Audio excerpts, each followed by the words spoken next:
Alabama football, 3 takeaways from thrilling road loss to Volunteers. In what can only be described as the game of the year, the number 6 Tennessee Volunteers upset the number 3 Alabama Crimson Tide at home this afternoon. The Volunteers defeat the Crimson Tide for the first time since 2006, ending a 15-game losing streak to the Tide. Quarterback Hendon Hooker led the Volunteers, throwing for 385 yards and 5 touchdowns. Hooker's counterpart, Crimson Tide quarterback Bryce Young, also played well, throwing for 455 yards and 2 touchdowns of his own.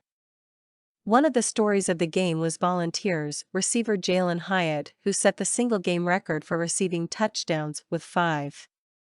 Hyatt ended the game with 207 receiving yards on 6 receptions. The Volunteers got off to a white-hot start, jumping out to a 21-7 lead after the first quarter. The Crimson Tide clawed back into the game down by 8 points at halftime. Alabama tied the game early in the third quarter, but the Volunteers answered, regaining the lead 34-28. When Alabama scored to take a 1-point lead, it became evident that this would come down to who had the ball last. Alabama returned a fumble for a touchdown late in the fourth quarter but could not stop Hooker and the Volunteers. The Vols tied the game, and after Alabama missed a field goal, the Volunteers had the last possession and kicked the game-winning touchdown.